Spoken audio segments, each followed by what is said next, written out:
গল্প শুনতে ভালোবাসেন? আরে বলুন না, গল্প শুনতে ভালোবাসেন?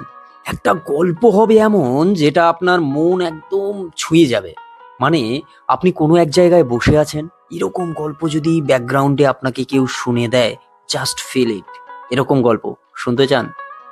কিংবা ভালো গল্প, ভালো গান, ভালো ব্যাকগ্রাউন্ড, একটা মানে সাউন্ডের সঙ্গে একটা সুন্দর জিনিস দেখতে চান?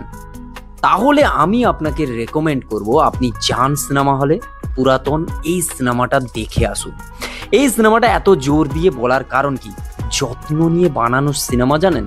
এটা ওই রকম সিনেমা না। আমি বলছি না আপনি যদি এরকম ঘরানার না হন তাহলে আপনার যাওয়ার দরকার নেই, আপনার ভালো লাগবে।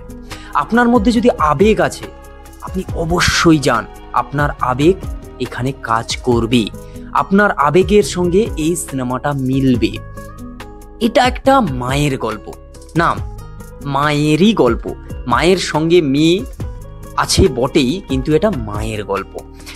এখানে একজন মানুষ, তার যেভাবে তাকে নিয়ে গল্প বলা হয়েছে, এই সিনেমাটা আপনাকে গল্পে বেঁধে রাখবে লাস্ট পর্যন্ত। এই সিনেমায় শর্মিলা ঠাকুর, ঋতুপর্ণা সেনগুপ্ত, ইন্দ্রনীল, সবাই একের পর এক ফাটাফাটি অভিনয় করেছে। ইন্টেন্স এইসব অ্যাক্টিংয়ে এত সুন্দরভাবে ইন্দ্রনীলও এক্সিকিউট করে যে হচ্ছে সেই সময় হচ্ছে ঋতুপর্ণ ঘোষের যে সিনেমাগুলো ছিল, সেই সময়কারের যে লেগেসিটাকে এতদিন পর্যন্ত নিয়ে এসে এই যে জোনটাকে এত স্ট্রং করা, এই যেসব সিনেমা শুধু গল্প বলে, সেই সিনেমাগুলোকে কিভাবে একটা স্ট্রং মানায়, এই সিনেমাটা দেখলে বোঝা যায়। প্রত্যেকটা জিনিসে, প্রত্যেকটা সেক্টরে খুব ভালো কাজ হয়েছে। এখানে প্রত্যেকটা গান যখন চলে, যখন তার মাকে মানে ঋতুপর্ণা তার মাকে যখন সাজায়, যখন শর্মিলা ঠাকুরকে যখন সাজিয়ে বলে, শর্মিলা ঠাকুর যখন বলে ভালো লাগছে আমাকে, মানে ওই যে জায়গাগুলো না, আপনি কানেক্ট করতে পারবেন। হ্যাঁ, ওই যে প্রথমে বললাম আপনাকে আবেগী হতে হবে, আপনাকে আবেগ থাকতে হবে আপনার মনে।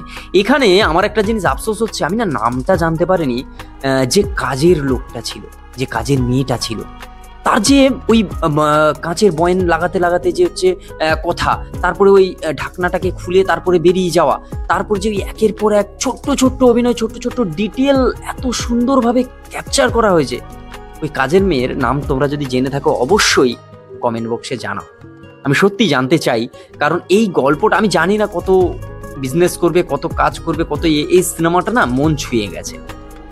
এই সিনেমায় না সবাইকে বেশ ভালো দেখতে লাগছে। কেন বলছি সেটা, ইন্দ্রনীল বলুন, ইন্দ্রনীলকে তো বিভৎস ভালো লাগছে, মানে এমনিতেই দেখতে ভালো, এবার এই ক্যারেক্টারে এত সুন্দর লাগছে না, তুমি দেখলে শুধু দেখতেই থাকবে। ঋতুপর্ণা সেনগুপ্তকে ভাই কোনো কথা হবে না। শর্মিলা ঠাকুর এতদিন পর কেন তিনি হচ্ছে এই সিনেমাটা করেছেন, এই সিনেমাটা দেখলে আপনি বুঝতে পারবেন। আর কাজের মেয়ে, কাজের মেয়ের কাজ দেখলে আপনি বলবেন যে এই ক্যারেক্টারটা একমাত্র এই করতে পারতো, এছাড়া এই ক্যারেক্টারটা কেউ করতে পারবে না। মানে এরকম ছোট্ট ছোট্ট কিছু ক্যারেক্টার আছে, ছোট্ট ছোট্ট কিছু জিনিস আছে না, মানে একটা সিনেমাকে কোন জায়গা থেকে কোন জায়গায় পৌঁছে দেয়। এটা হচ্ছে সেই ধরনের কাজ।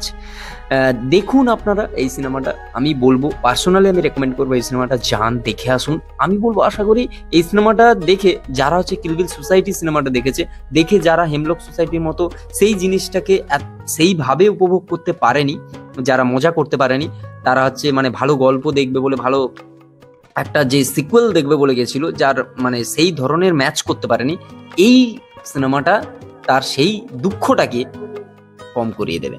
তবে ওই যে বললাম আমি, আপনাকে আবেগী হতে হবে, আবেগ থাকতে হবে, মায়ের প্রতি সেই লেভেলের ভালোবাসা থাকতে হবে, আর মার প্রতি একটু হাইলি ইমোশন হতে হবে। তাহলে না আপনি এই গল্পটাকে পুরো কাছ থেকে রিলেট করতে পারবেন। সিরিয়াস বলছি, যান একবার, নিজের স্মৃতিচারণ করে আসুন, একবার দেখে আসুন ভালো গল্প। সিনেমা হলে এরকম সিনেমা বছরে খুব কমই আছে, আর খুব কমজন জানতেও পারে, এটাই হচ্ছে সব থেকে বড় কথা।